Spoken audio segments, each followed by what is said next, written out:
cuál es la verdad.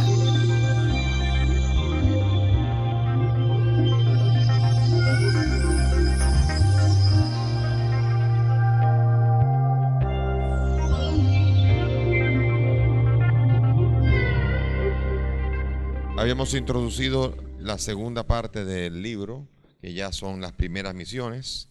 Ya la iglesia se describió todo lo que ha vivido en Jerusalén, y ahora la iglesia va a salir fuera. Y hemos visto ya que la iglesia va a ser ahora más extrovertida. De hecho, Hechos de los Apóstoles va a tratar de llevar de Jerusalén, va a llevar la iglesia, que se llama Jerusalén, la ciudad santa, la va a llevar a Roma, que se va a llamar la ciudad eterna. Todo el transcurso de Hechos de los Apóstoles es un movimiento a Roma, un salir de Jerusalén, pero al fin tampoco Roma es el destino final, es la Jerusalén celestial, la Jerusalén de arriba. Ese es el destino. Por tanto, ahora camino por Roma se va a ir hacia la Jerusalén celestial. La iglesia ahora se expande y ahora la iglesia va a comenzar a abrir nuevos horizontes. La primera parte va a ser en el capítulo 6. Vamos a ir viendo ya cómo se reorganiza la iglesia. Antes de la misión, la iglesia tiene que organizarse. Había problemas, hay dificultades. La iglesia no tiene problemas solamente ahora, lo ha tenido siempre, porque donde hay la realidad humana, existirá siempre problemas. La realidad humana es la realidad problemática, no la iglesia. Y la iglesia, en medida que está constituida por hombres, pues tendrá siempre las dificultades propias de los hombres. No podrá tener nunca dificultades de marcianos, ni de venusinos, sino de personas, seres humanos, que son las que lo constituyen. Ahora vamos a la primera parte, que es la institución de los primeros ministros, capítulo 6, del 1 al 7. Esta primera parte, muy interesante, en una iglesia que ahora va a organizarse porque tiene que revisarse todas las funciones, tiene que revisarse todo para que camine bien, porque la iglesia no la puede dirigir una sola persona. La iglesia no es uno solo, la parroquia no es solo el párroco, la iglesia no es solo el papa. Y así hay que entender que la iglesia es un cuerpo y todos tienen que trabajar. Y ahora se está viendo la necesidad de entender esta dimensión. Vamos a ir viendo la institución de estos 7 ministros, estos 7 que se le llaman 7 diáconos. Y sí, probablemente fueron diáconos. Vamos a discutirlo, vamos a leerlo a ver qué está diciéndonos a nosotros. Versículo 1, 6:1. Por aquellos días, al multiplicarse los discípulos, hubo quejas de los helenistas contra los hebreos, porque sus viudas eran desatendidas en la asistencia cotidiana. Comenzaron los problemas. La iglesia de Jerusalén constaba de los cristianos hebreos y los cristianos helenistas. Los cristianos hebreos son los que tenían origen hebreo y hablaban arameo. Tenían como lengua con la que se comunicaban el arameo. Los helenistas, en cambio, eran judíos que tenían habla griega. Ellos normalmente tenían sinagogas en donde el culto lo celebraban en griego. Tenían dificultades para entender el hebreo, y entonces dentro de los judíos había helenistas, había hebreos. Y también están los paganos. Entonces, pero no había diferencia social entre ellos, no había discriminación. No eran superiores, no eran unos superiores a otros en nada, sino la diferencia era una diferencia cultural, una diferencia de orígenes. Sin embargo, aquí hay un asunto práctico, que es que no se está manejando equitativamente el dinero. El dinero es un problema y lo seguirá siendo siempre. El dinero ha dividido hermanos, el dinero ha dividido familias, el dinero ha creado enemigos, el dinero incluso a íntimos amigos que se asocian. Hemos visto nosotros cómo cae todo fruto por el dinero. Por tanto, la iglesia tiene que manejar dinero, tiene que hacer asistencia, pero tiene que manejarse con cuidado. ¿Por qué? Porque en la iglesia hay tensiones, los discípulos están divididos. ¿Les parece algo familiar? Pareciera como si estuviéramos en la iglesia de ahora mismo, divididos, con problemas, uno por un lado, otro por otro, las diferencias. Eso no es un problema, las diferencias, siempre y cuando podamos estar unidos. Las diferencias son una riqueza en la iglesia. Ser diferentes es una bendición. La diversidad es una bendición. No, yo no creo que, no me imagino a Jesucristo con una tropa de uniformados, pensando en la iglesia de una manera que todo el mundo actúa igual, todo el mundo hace lo mismo. Que yo creo que Jesús espera que todos usemos la cabeza, que pensemos, que podamos tener disensiones, diferencias, aunque eso no nos separen como iglesia. Esa es la única realidad que ciertamente no debe desaparecer jamás. Es una iglesia unida, independientemente de que no todos piensen igual en ella. Entonces las viudas de los helenistas estaban en desventaja. ¿Por qué? Pues evidente, porque la limosna la estaban llevando los hebreos. Los de habla hebrea son los que llevaban la limosna, y claro, a sus viudas primero. Y entonces, claro, las demás se comienzan a quejarse, comienzan a acudir y comienzan a discutir, porque todo el dinero estaba en manos de los hebreos. Entonces, por esto los helenistas van a donde los 12. Versículo 2 dice: los 12 convocaron la asamblea de los discípulos y dijeron: no parece bien que nosotros abandonemos la palabra de Dios por servir a las mesas. ¿Ok? ¿Eso qué quiere decir? Que ahora hay problemas, hay que revisar funciones. Cuando hay un problema en la iglesia, no hay que hacer un drama, lo que hay que hacer es revisar funciones, qué hace cada uno. Entonces, el que tiene más responsabilidad es el primero que tiene que revisar. Las viudas de los helenistas no están siendo atendidas, solamente la de los hebreos. Van a donde los 12 y los 12 dicen: bueno, ¿me toca a mí o no? Comienzan primero a revisar cuáles son mis funciones, cuáles son mis primeras funciones. Y ellos dicen: no, las primeras funciones del apóstol son la prédica de la palabra y la oración. O sea que parece que no es la primera función de los apóstoles, no es la de atender a las viudas. O sea, la finanza, la asistencia cotidiana, el servicio a las viudas, definitivamente no era la ocupación principal de los apóstoles. Los apóstoles tenían ya una misión muy definida. Y es muy importante.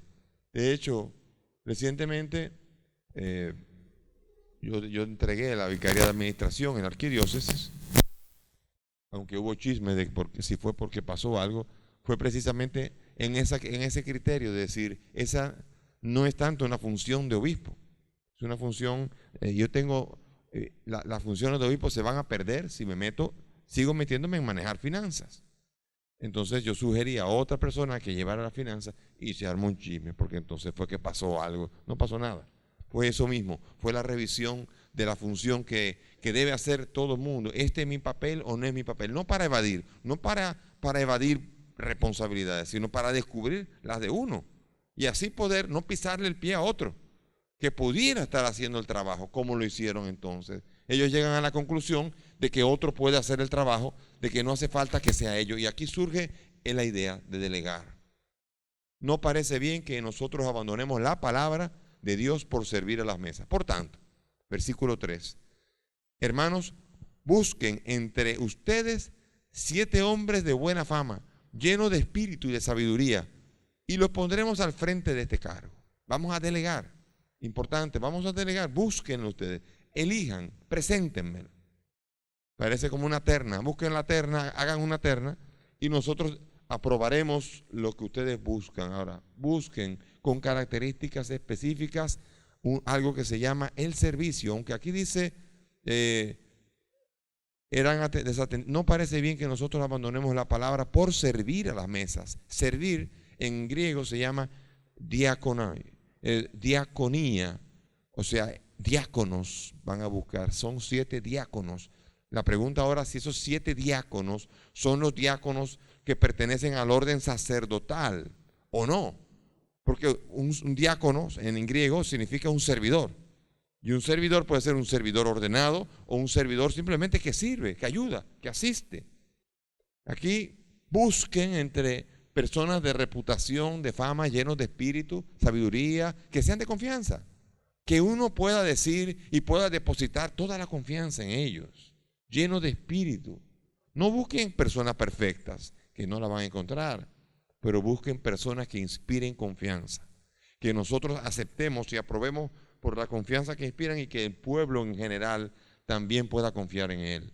Parece como un nombramiento eclesiástico. No pueden hacerlo todo. Busquen entre todos. Y entonces, y mientras nosotros nos dedicaremos a lo nuestro. ¿Qué es lo nuestro? La oración y el ministerio de la palabra. Oración y ministerio de la palabra. Oración, aquí estamos hablando de la oración eclesial, o sea, de la liturgia, de la misa, de la Eucaristía, de la oración comunitaria, de la presidencia de la oración comunitaria, la Eucaristía sobre todo, y también de la palabra de Dios. La palabra la predican todos, pero la palabra de Dios significa la autoridad de ser los intérpretes de la palabra. Y aquí entonces por esto, estas dos son las funciones propias del apóstol. Por eso cuando me eligieron obispo y tuve que elegir el escudo episcopal, yo elegí dentro de los elementos que escogí, habían dos elementos esenciales que eran, uno era la Eucaristía y el otro era la palabra, un libro con una mano que está haciendo como el servicio de llevar la palabra para decir la palabra de Dios y la Eucaristía, como los dos elementos. Y además un tercer elemento que era el Espíritu Santo, claro está. O sea que en el escudo episcopal yo representaba que iba a buscar las funciones propias de lo que sería las funciones del obispo, del apóstol, del sucesor de los apóstoles. Versículo 5, le pareció bien a todos, aceptaron, pareció bien la propuesta a toda la asamblea y escogieron a 7. Los 7 eran helenistas porque los nombres son griegos, todos son griegos, todos son nombres griegos, quiere decir que quieren como balancear un poco la cosa, como si habían ido todos y seguían eligiendo hebreos, seguirían siendo atendidas las viudas de los hebreos. Y ahora eligen 7 hombres de confianza para esta tarea. Esteban, hombre lleno de fe, dice aquí, lleno de fe y de espíritu. Felipe, que va a tener un papel preponderante. Después Prócoro va a ser, según la tradición, uno de los asistentes del evangelista, del apóstol San Juan. Después Nicanor, Timón, Pármenas y Nicolás. Nicolás, prosélito de Antioquía, no judío de nacimiento. Ese, no sé los demás, pero este viene de Antioquía, fue convertido en Antioquía. ¿Por qué menciona Antioquía? ¿Sería porque los demás no eran de Antioquía? No, parece que ese lugar va a comenzar a cobrar en Lucas una importancia fundamental porque la tradición dice que Lucas, nace en Antioquía, es su ciudad, por lo tanto es como un paisano, de Nicolás, un paisano mío. O sea, y Antioquía, la iglesia de Antioquía va a ocupar un lugar muy importante en el corazón de Lucas. Lucas es de allá. Y por esto Pablo incluso, aquel del que él va a ser colaborador, también comienza su primera vida comunitaria allá. Aunque es de Tarso, comenzará su vida comunitaria. Su primera comunidad va a ser en Antioquía. En breve, regresamos con ¿Cuál es la verdad?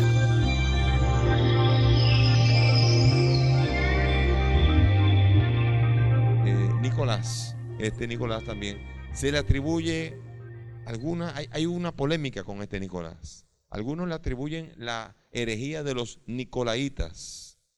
Vamos a abrir un momentico Apocalipsis para que podamos ver qué quiere decir nicolaitas aquí. Nicolaitas, Apocalipsis 2.15 y 2.6 y 2.15. A la iglesia de Éfeso le dice, tienes en cambio a tu favor que detestas el proceder de los nicolaitas, que yo también detesto. Y en el 2.15 dice, así tú también mantienes algunos que sostienen la doctrina de los nicolaitas. Arrepiéntete pues. O sea, los nicolaitas eran una corriente, algunos lo asocian con este Nicolás, hay otros que lo defienden diciendo que fue mal interpretado, pero la herejía de los nicolaitas era una doctrina gnóstica, ya combatida por Pablo en Colosenses. Ellos creían que la sangre de la carne sacrificada a los ídolos podía ser exorcizada. Era un avivato, porque entonces la carne no se puede comer, vamos a sacar el espíritu y entonces no la vamos a comer. Y así habían algunas prácticas, varias prácticas como esas que causaban mucha dificultad y que Pablo combatió claramente en la carta a los Colosenses. Sobre todo le da duro a este Nicolás, se le atribuye esto. No sabemos si fue ese Nicolás, no importa, pero valga San Ireneo fue el que dijo que él fue el fundador de ese partido de los Nicolaitas, aunque otros decían que no, que entonces estos Nicolaitas combatían, eran contrarios, exactamente contrarios a todas las prescripciones que el Concilio de Jerusalén, Hechos 15, va a proponer. La carne ofrecida a los ídolos se podía exorcizar. El fornicario podía recibir la absolución simplemente al 8º día. Y así animaban a ignorar todo lo que se había acordado en Hechos 15, 28, 29. Versículos 28 y 29 dice claramente: el Espíritu Santo y nosotros hemos decidido no imponerles muchas cargas. Solamente hagan esto, cuídense de esto, de esto y de esto. Y los nicolaitas deciden: ni esto, ni esto, ni esto. O sea que no están siguiendo a los apóstoles, y por esto el mismo Juan en el Apocalipsis a las iglesias que acogen esa herejía le va a dar piña, y a los que los rechazan las va a alabar. Así que, bien, versículo 6 ahora. Después de elegidos, los presentaron a los apóstoles y, habiendo hecho oración, les impusieron las manos. Aquí el contexto es curioso, porque imponer las manos también puede ser un gesto bueno, parecería un gesto carismático o pentecostal hoy día, pero sin embargo la imposición de manos en ese tiempo era un símbolo de una transmisión de un poder. Por lo tanto, podían ser siervos, servidores laicos normales y corrientes, podrían ser simplemente financieros, o como lo que llamamos ahora limosneros. Saben que hay en el convento hay el limosnero, que es el ecónomo. Hay el protocolo elige algunos limosneros del Santo Padre también, aunque es una especie como de nombramiento un poco así, de protocolo nada más. Pero parece, por esta imposición de manos, que ya la imposición de manos se recibe una responsabilidad eclesial. Acuérdense a Timoteo que le dice Pablo: recuerda el encargo que recibiste por imposición de mis manos. Por tanto, el imponerle las manos da la impresión de que sí, de que aquí se están formando los primeros diáconos, los diáconos que ahora tenemos, con los que contamos ahora. Y los diáconos en su primera etapa no eran asistentes necesariamente del sacerdote cuando presidía. Les recuerdo que a lo mejor las misas o las eucaristías tenían 30 personas, 20, 30, 40. No hacía falta un diácono al lado que estuviera asistiendo. Esto forma parte de un rito ya cuando hay que repartir la comunión ya en una asistencia multitudinaria, y cuando comienza ya la liturgia a desarrollarse, se integra el diácono en sus funciones. Pero la primera función del diácono es la de asistencia, la de la administración justa, equitativa, del manejo, de la caridad.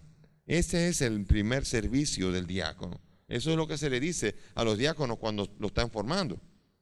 Y entonces el diácono, ahora en la estructura actual hay un problema, porque el diácono tiene que trabajar, está trabajando, llega a la misa y a veces uno dice: pero nada más celebra misa y lo demás no lo hace. Hay muchos diáconos que sí lo están haciendo. De hecho, la función de administrador parroquial sería muy propia de un diácono, que es el que se encargaría de la administración. Y el apóstol o el obispo es el que se encarga de la presidencia en la Eucaristía y la explicación de la palabra de Dios. Por lo tanto, es posible que sí, que haya sido un cargo sacramental, pero un cargo sacramental en el que se le encarga una misión que hoy día, como se ha renovado a partir del Concilio Vaticano II, ha habido una renovación, un resurgimiento de los diáconos permanentes. Vamos a tener que ayudarlos también a que trabajen en ese servicio de la ayuda, en la asistencia a los miembros de la comunidad. Versículo 7. La palabra de Dios iba creciendo en número de los discípulos, y multitud de sacerdotes iban aceptando la fe. ¿Ven? siempre es como una especie como de estribillo para decir, vamos a saltar a otro punto. Ya lo dije yo la semana pasada. Este es un estribillo y la iglesia crecía, pero aquí hay un detalle. Se están convirtiendo sacerdotes. Y allí es donde estamos viendo problemas. Allí es donde hay problemas porque los sacerdotes son los que sostienen el culto del mundo judío y se están convirtiendo a cristianos. Eso significa, en buena palabra, guerra. Si usted convierte, si se comienza a convertir a los líderes del otro lado, ahí hay problemas. Allí hay problemas. Y varios sacerdotes ya, seguramente la mayoría de los helenistas, de los que oraban en griego, de los que dirigían las sinagogas en las que el culto se hacía en griego, seguramente comenzarían a estar convirtiéndose. La predicación cristiana se hizo la primera vez seguramente en griego, en koiné. Se haría en arameo cuando eran en Jerusalén, pero comienza en griego a expandirse la palabra y sobre todo porque ahora la palabra puede ser explicada.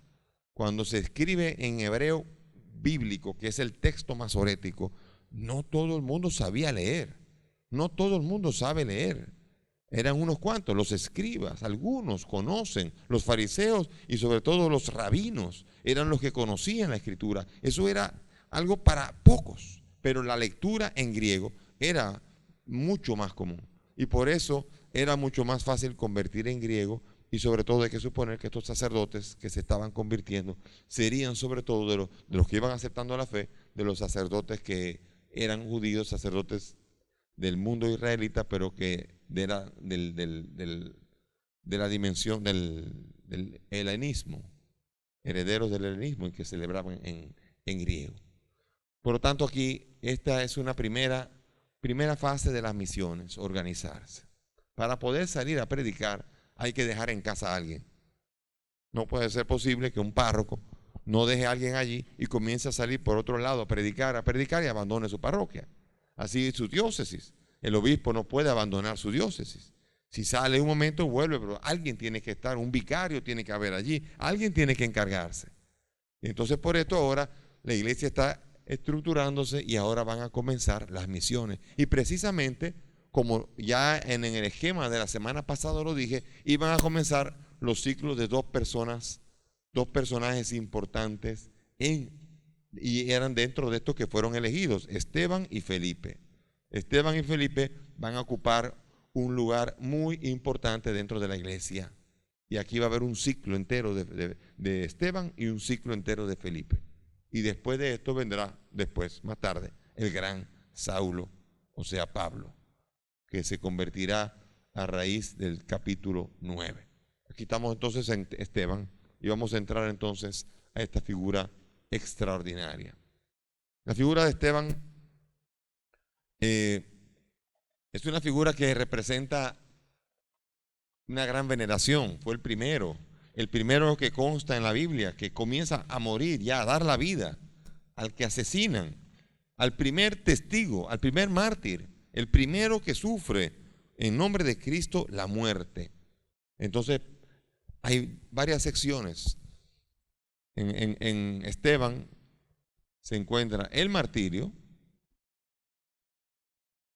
en dos momentos. El primero fue cuando fue apresado, la prisión, 6, 8, 15. La prisión. Y después, ya al final, en 7, 55, 60, la lapidación. Él murió apedreado, lapidado. Esa es una de las dimensiones que vamos a leer en Esteban. Fue martirizado, primero encarcelado, o sea, martirio en vivo, martirizado, apresado, y después el martirio de muerte, lapidado, apedreado. Y después también el otro va a ser el discurso, el gran discurso. Es uno de los discursos más extraordinarios que existe en el libro de Hechos de los Apóstoles. 7, 1, 54. O sea que está en el medio, aquí está, en el medio de la prisión y la lapidación está este gran discurso que va a ser esencial, va a marcar el ritmo y sobre todo va a tener una característica muy particular. Esteban, una figura carismática, llena de gracia y de poder, de grandes prodigios.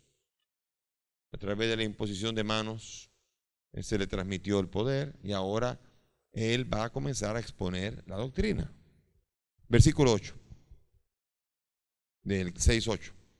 Esteban, lleno de gracia y de poder, realizaba entre el pueblo grandes prodigios y señales. Un hombre muy particular, un hombre que está lleno del Espíritu.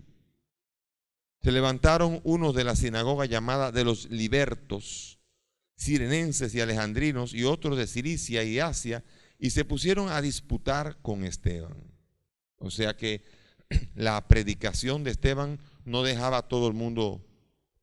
Comenzaron, ¿qué sería esta sinagoga de los libertos? Sería una sinagoga de personas que habían sido esclavos y que fueron declarados libres por sus amos. Eso era posible. En el mundo romano, el amo casi nunca lo hacía. Primero porque no era concebible. Era abandonar a un esclavo a que se la buscara solo. Sería casi como en ese momento donde un esclavo no sabía cómo ganarse la vida, ni tenía en dónde engancharse. Dejarlo libre era hacerlo vivir sin saber cómo ganarse la vida. No era una vida como ahora, donde uno dice, lo sueltan, vaya, busca un trabajo, lo contrataron en la pulpería, ahora trabaja en un colmado, tiene un delivery en motocicleta, en cualquier sitio, uno se la busca ahora trabajando. Pero en aquel tiempo las estructuras económicas no eran iguales. Había esclavismo, y en el esclavismo un esclavo necesitaba al amo más de lo que el amo necesitaba al esclavo, y por eso vivía en la familia y era considerado miembro de la familia.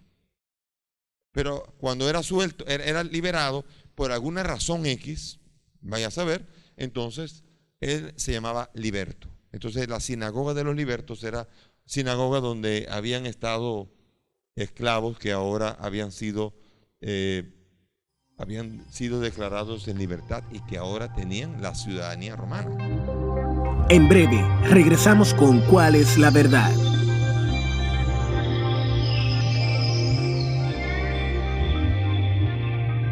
Seguimos. Venían de diversos lugares y se pusieron a disputar con con Esteban. Esteban tenía una enorme fuerza argumentativa. Miren lo que dice el versículo 10. Pero no podían resistir a la sabiduría y al espíritu con que hablaba. Como dicen, como fue presentado, Esteban, oye, me va a salir, cuando diga Pablo, por favor, Esteban era presentado como un hombre lleno de gracia y de poder, y esa gracia también se manifestaba en esa capacidad de diálogo. Por eso digo yo que ese discurso es una extraordinaria apología del cristianismo frente a aquellos que lo quieren perseguir, al cristianismo. Por eso esa capacidad de no poder hablar hacía silencio, provocaba el silencio en los demás. Entonces, ¿qué pasó? Ya que no podían discutir con él, ¿qué hicieron? Sobornaron, dice 11, sobornaron a unos hombres para que dijeran: nosotros hemos oído a este pronunciar palabras blasfemas contra Moisés y contra Dios. El soborno. Esto no es de ahora. Sobornaron a unos cuantos, buscaron falsos testigos y comenzaron a calentar a Esteban. Comenzaron a calentar a Esteban diciendo que hablaba mal del templo y de Moisés. Óigame, esa acusación, ¿a quién va a traer? ¿A quién va a llamar al Sanedrín? Cuando se habla contra la ley y contra Moisés, ahí hay problemas. Y entonces, de esta forma, vienen aquí los testigos falsos, atacar a Moisés, atacar a la religión, es atacar a Israel, es atacar el sistema, es atacar sobre todo el modus vivendi. Los sacerdotes no pueden permitir que se hable mal de Moisés, y por esto es difícil, duro. Una blasfemia contra Moisés era cualquier cosa. Había un concepto muy amplio de blasfemia. No era decir maldito sea Moisés o maldito sea el templo, no era una cosa así. Era hablar en contra, difiriendo algo. Ya se le llamaba blasfemia. Ya lo que decía Jesús Porque acuérdense que a Jesús también lo acusaron de eso mismo. Él dice, nosotros hemos oído que Él dijo, destruyan este templo y Él lo iba a reconstruir en 3 días. Ya eso era una blasfemia. O sea que no se podía ni hablar mal. Eso ya, o sea que el concepto de blasfemia no es el concepto de blasfemia de ahora. Y de hecho, Jesús no blasfemó. Jesús simplemente anunció que el templo iba a ser destruido y que ahora el nuevo templo se iba a construir en la iglesia al 3er día de la resurrección. O sea que se hablaba de su propio cuerpo, el cuerpo místico, el cuerpo de la iglesia. Y aquí esta misma blasfemia la sacan como acusación. Ese es el cargo que le presentan. De esta forma amotinaron al pueblo y a los ancianos y escribas y vinieron de improviso, le prendieron y le condujeron al Sanedrín. Ahí está. Lío, problemas. Los sacerdotes son los que agarraron y los llevaron al Sanedrín a discutir.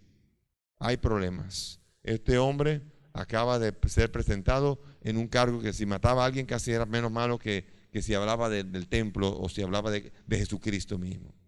Presentaron entonces testigos falsos que declararon, este hombre no para de hablar en contra del lugar santo y de la ley, pues le hemos oído decir que Jesús, ese nazoreo, destruiría este lugar y cambiaría las costumbres que Moisés nos ha transmitido. Aquí están los cargos. Habla mal del lugar santo, habla mal de la ley, y Jesús ahora iba a destruir el templo e iba a cambiar toda la costumbre de Moisés. Jesús no estaba hablando de que Él iba a destruir el templo. Jesús anunciaba que el templo, si destruyen este templo, o sea, si acaban con esto, verán un nuevo templo surgir. Él estaba hablando en otra manera. No estaba refiriéndose no era un terrorista, no iba a tirarle un avión de American Airlines ahí como a la Torre Gemela, ni nada por el estilo. No era eso que iba a hacer. Él simplemente estaba anunciando el advenimiento de un nuevo templo, el templo espiritual que iba a ser la iglesia. Entonces aquí las acusaciones tienen base, porque Jesús habló de eso, y lo sabemos. Jesús dijo en varias ocasiones cosas contra el templo, o al menos un poco como despreciando el templo. Él dijo en una, y lo leímos el domingo pasado, que acerca del templo que no iba a quedar piedra sobre piedra. Eso aparece en Mateo 24:2, aparece en Marcos 13:2 y aparece en Lucas 21:6. Y también dice que había dicho, destruyan este templo y yo lo reconstruiré en 3 días. Lo dijo en Mateo 26:61, Marcos 14:58, Juan 2:19. Y también en el Marcos 15:29 en burla. Cuando él estaba colgado, dice, a ti que decías que ibas a destruir el templo en 3 días, ibas a reconstruirlo, bájate de la cruz. O sea que, pero ¿quiénes hablaron de esto? ¿Qué evangelistas hablaron de esto? Hablaron Mateo, Marcos y Juan. Curioso que Lucas no habló de esto. Lucas lo colocó en el contexto de la acusación contra Esteban. Entonces es interesante. A veces pasa, Lucas tiene la costumbre muchas veces de usar el contexto de algo que se dijo, pero en un contexto específico para poder presentar la predicación. Acuérdense que cada evangelio y Hechos de los Apóstoles es un evangelio. Es el evangelio de Lucas parte 2. Los evangelios no son un libro de historia, no son un relato periodístico, no pretenden hacer la historia de lo que pasó, sino que pretenden presentar una predicación de Cristo.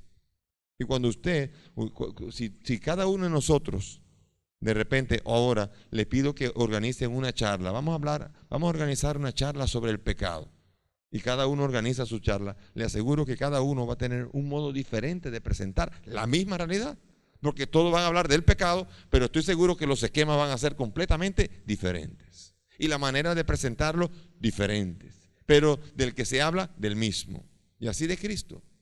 Los 4 evangelios tienen diferencias porque son 4 maneras diferentes de predicar al mismo Cristo Jesús. ¿Ven? Y por esto Lucas ahora toma ese dicho y lo pone en boca de las acusaciones que se le hacen a Esteban. Es diferente entonces. Y aquí, Jesús también habló en una muy fuerte, no sé si se habían fijado. Mateo 12:6 dice, aquí hay uno mayor que el templo. O sea, óigame. O sea, el templo era lo máximo y en Mateo dice, aquí hay uno que es mayor que el templo. Eso se llama ya bueno. Yo creo que ahí fue que dijeron eso, bueno, a ese lo matan. Dijeron cuando Jesús dijo una cosa así ya, porque él ya se presentó como alguien que era más que la ley, alguien que era más que el templo, él era más que Salomón, él era más que Jonás. Él se presentó con claridad, con la conciencia ya de adulto, ya con la conciencia de su persona que superaba en todo las instituciones de Israel y cualquiera de los profetas de la antigüedad o de los grandes personajes de la historia de Israel. Jesucristo, al que Esteban está predicando. Es un orden nuevo el que está predicando, del cual Pedro también habló. En la primera carta de Pedro, en el capítulo 2, versículo 4, habla de ese templo nuevo. Jesús ya no tiene como referencia el templo de Jerusalén. El templo es otro. Primera de Pedro 2:4 dice, acercándose a él, piedra viva, desechada por los hombres, pero elegida, preciosa ante Dios, también ustedes, como piedras vivas, entren en la construcción de un edificio espiritual para un sacerdocio santo, para ofrecer sacrificios espirituales aceptos a Dios por medio de Jesucristo. Y la iglesia ahora es el nuevo templo. Cada bautizado es una piedra viva, una piedra espiritual que forma parte de este nuevo culto que se le da al Dios en espíritu y en verdad. Entonces, volvemos. Fijando en él la mirada, lo miraron como, ajá. O sea, lo miraron las acusaciones, había todo un espectáculo. Hubo el soborno, la acusación, y se fijaron en él, fijando en él la mirada, todos los que estaban sentados en el Sanedrín, vieron su rostro como el rostro de un ángel. Este hombre estaba comenzando a inspirarse. Esteban va a comenzar el discurso más impresionante y se transfiguró. Aquí evoca la transfiguración de Jesús, aquí evoca la bajada de Moisés del monte cuando ha contemplado a Dios cara a cara, lo está viendo cara a cara y brilla el rostro. Y así Jesús también, brillan sus vestiduras y lo contemplan los discípulos. Y aquí algo va a pasar, aquí algo se va a revelar, porque Esteban está comenzando a transfigurar su rostro y a parecerse a un ángel lleno del Espíritu Santo.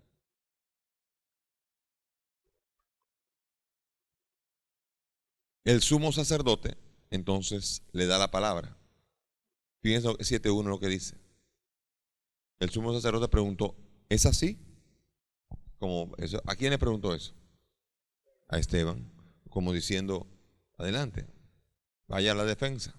Ahora todo judío tiene derecho ante el Sanedrín de defenderse y debe defenderse.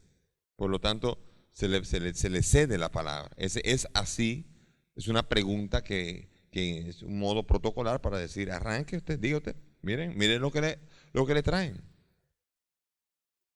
Jesús optó por otra manera, el silencio. Ese silencio fue peor todavía, fue más elocuente todavía, hasta que finalmente lo increparon, dilo, pues sí. Entonces Jesús ya lo dijo claro, porque él sí era. Ahora Esteban es un testigo, y ese testigo ahora va a defenderse, pero en realidad vamos a hablar de este discurso ahora, una introducción, porque este discurso es, para mí, es uno que tienen que leer, sobre todo porque es una cronología, y es una cronología que va bien llevada con respecto a la acusación que le acaban de hacer a él. Le acaban de hacer una acusación, y entonces él no va a defender, no se va a defender él, va a defender el cristianismo. Es importante esto. Los cristianos no tienen que defenderse ellos. Tienen que defender a Cristo, tienen que defender la fe, tienen que defender la iglesia, tienen que defender la verdad, tienen que defender la justicia. Eso a costa de ellos también. O sea que el cristiano no está para salvar la vida. Acuérdense que dijo Jesús, el que quiera salvar su vida la perderá. Cuidado con evadir Cuidado con evadir las responsabilidades que se tienen. Esteban está allí y Esteban va a hablar y Esteban podría decir, Señor, está bien. Y podría haber hecho un discurso más bien amigable, un discurso más bien de reconciliación, un discurso político, un discurso más bien diplomático. Pero no fue así. No está orientado a obtener la absolución o la indulgencia del Sanedrín ese discurso. Ese discurso al revés. Y se va a dedicar a detallar y a explicar con detalle las tergiversaciones que hay acerca de la acusación que acaban de hacer de él.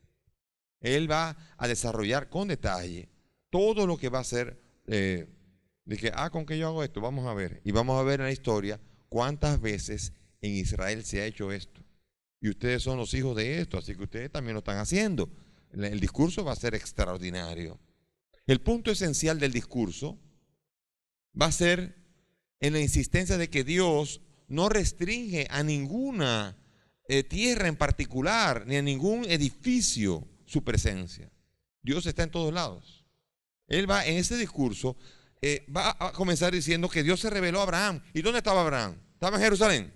No, estaba en donde, en Ur de Caldea. O sea que la cosa comenzó lejos. O sea, en Tierra Santa no fue el único lugar donde habló Dios. Dios le habló a Abraham ya y estaba en Ur.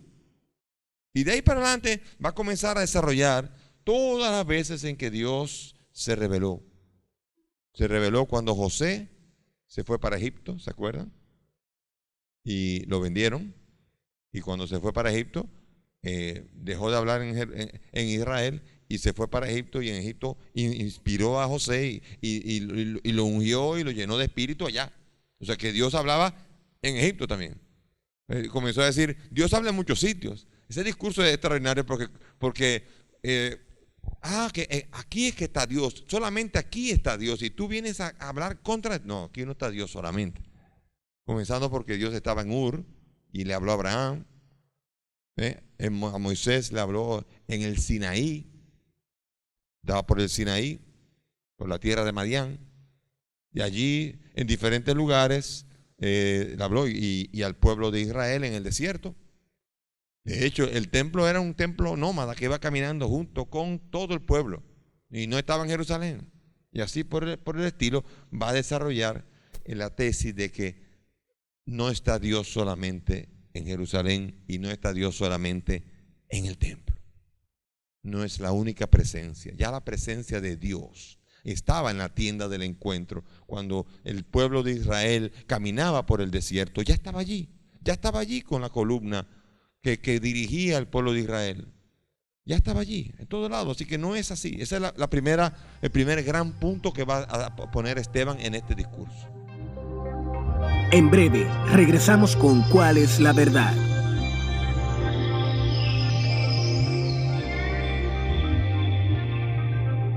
Otro segundo punto que va a poner es la negación, la sorpresa de la negación del pueblo judío. Cómo el pueblo judío ha sido capaz de no darse cuenta de que Jesús traía todas las señales de que Él era el Mesías. Ese es otro de los puntos que va a desarrollar el discurso. La sorpresa. O sea, y que sobre todo va a probar que con Él están haciendo lo mismo que hicieron con todos los mensajeros de Dios. A José lo vendieron. A Moisés lo criticaron y lo acabaron y lo rechazaron. A los profetas, peor, los encarcelaron y los mataron. Y ahora también a Jesús. O sea que aquí va a desarrollar de una manera muy fuerte que la conducta de rechazar al hombre de Dios y matarlo ha sido la constante del pueblo de Israel. Pues imagínense, si con eso creen que va a ganar indulgencia del Sanedrín, no va a ser así. Pero él va a denunciar, va a acusar. Después aquí hay rasgos interesantes de contacto con los samaritanos. Los samaritanos habían hecho un templo, ¿se acuerdan? En el monte Garizim. ¿Se acuerdan la famosa discusión con la samaritana? Cuando discutió con la samaritana en el capítulo 4 de Juan, que la samaritana le dijo, ustedes adoran a Dios allá en Jerusalén y nosotros aquí en este monte Garizim. Y dice Jesús, llega la hora, mujer, y ya ha llegado, en que los verdaderos adoradores ni en ese monte ni en Jerusalén, sino que los verdaderos adoradores adorarán al Padre en espíritu y en verdad. O sea, Jesús es el primero que va a quitar. Y ante los samaritanos, aquí hay un movimiento de reivindicación. Porque, ¿por qué usted no puede hacer otro santuario ahí? No, porque el santuario está allá, claro. Y allá llegan los puercos, los puercos no están prohibidos. Los terneros, los corderos, la paloma, las donaciones. Pero si hay una sucursal aquí, aparte, entonces ahí se corta el negocio. Aquí el problema grande que tenía, y es el odio que tienen con los samaritanos, es porque en Jerusalén, aquí está el Mar Muerto, y aquí estaba Jerusalén por aquí. Y por aquí está Samaria. Y aquí está Samaria, y aquí está toda Galilea, todo el resto, aquí está Judea solamente. De toda esta gente tenían que pasar, y entonces aquí, en el monte Garizim, hacen el santuario de Betel. En el santuario de Betel dicen, hermano, a usted le quedan todavía una buena semana para allá. Aquí hay un santuario. Usted sacrifica aquí a Dios, ya, hace un sacrificio aquí y se devuelve, se va a ahorrar todo eso para allá. Imagínense la tirria que van a coger allá. No será solamente por la veneración del templo, sino porque hay una bajada sustanciosa de los ingresos, de las colectas. Más de un párroco de nosotros nos molestaríamos si pasara algo así, ¿no? Estoy bromeando. Pero no se crean, el dinero maneja mucho, intereses a veces con dobles intenciones, y a veces nos maneja sin darnos cuenta. Porque a veces es hasta sin darnos cuenta que podemos estar tomando decisiones y engañados. En realidad, la última intención por la que hacemos las cosas puede ser a veces monetaria, autoridad, prestigio, etcétera, etcétera, etcétera. Así que atención aquí, cuando este discurso va a hablar, no hay problema con hacer un santuario, óigame, como los negocios que son similares.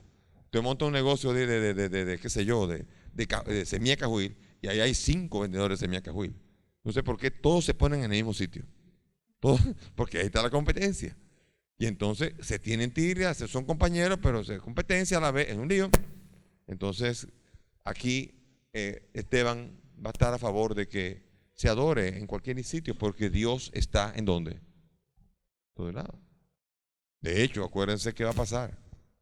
Va a decir, Jesús va a enseñar diciendo, donde estén 2 o más reunidos, ahí estoy yo. Ya. O sea, imagínense qué lío. Toda asamblea, donde estén 2 o más reunidos, ahí estoy yo.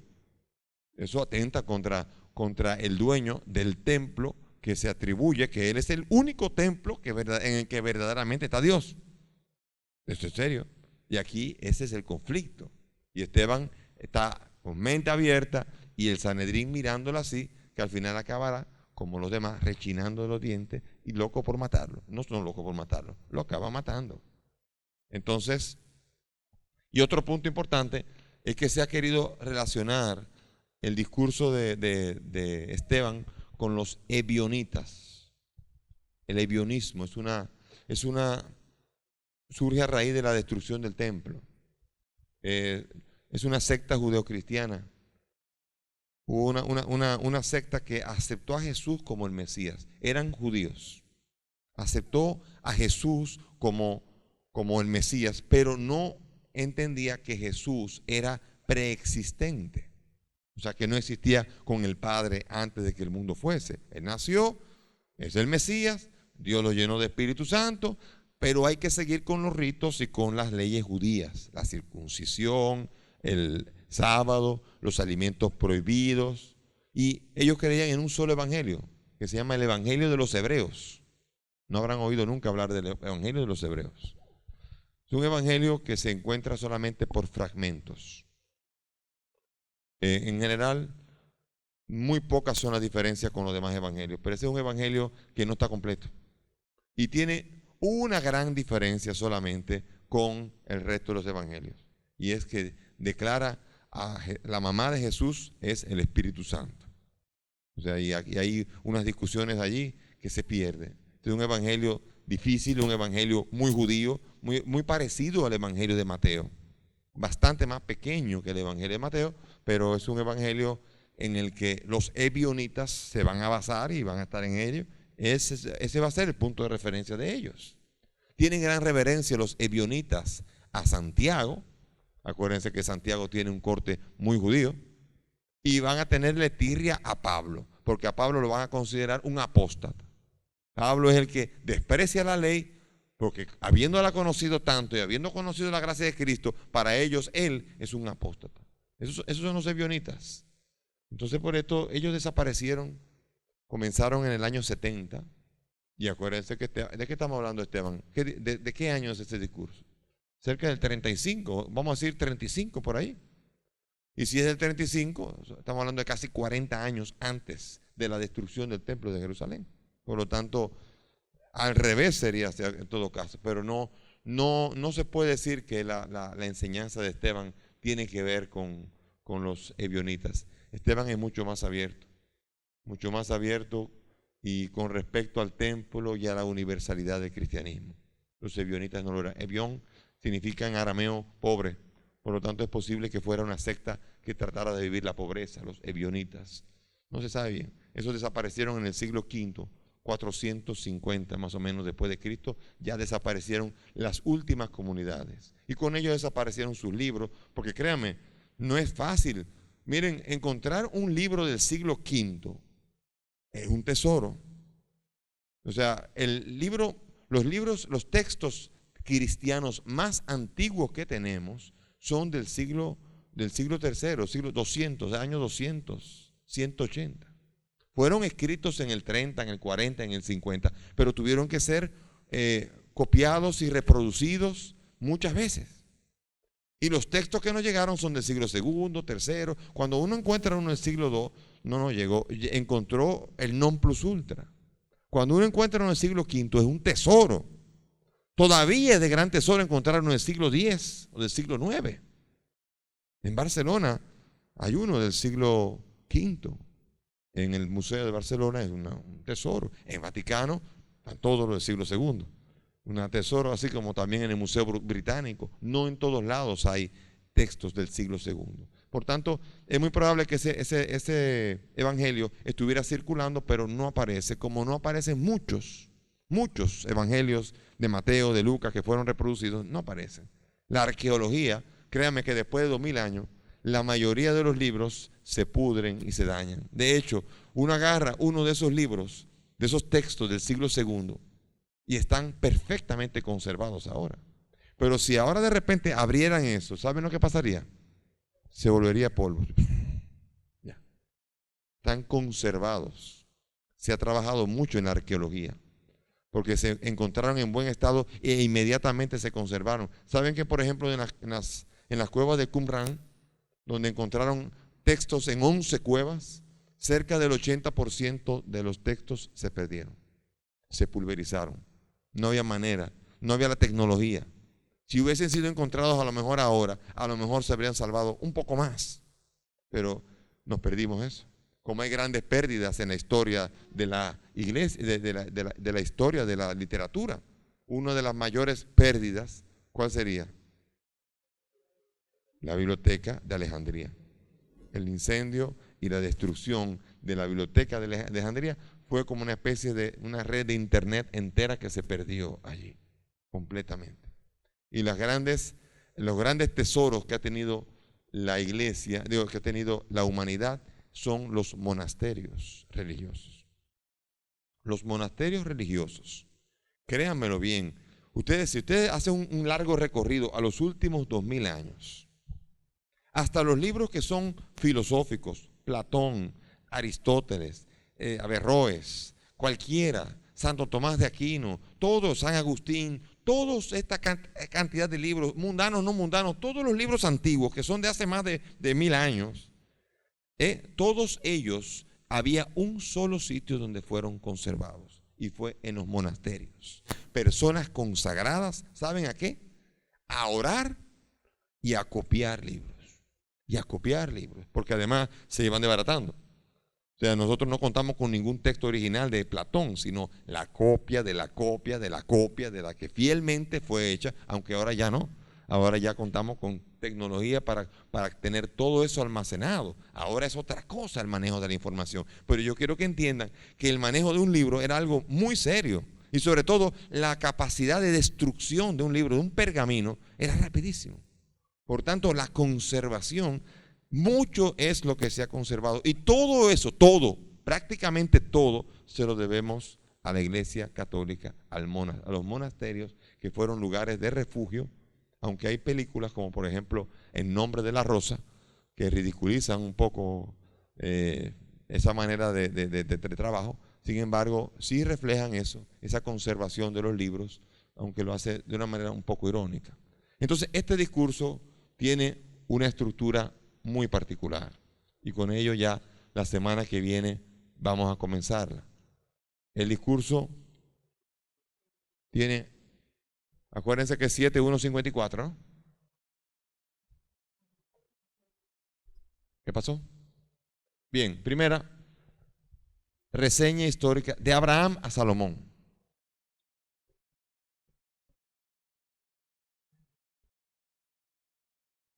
Versículos del 2 al 8.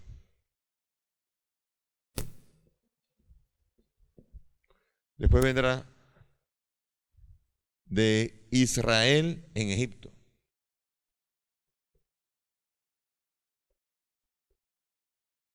Versículos del 9 al 19. Después vendrá Moisés en varios momentos. La llamada,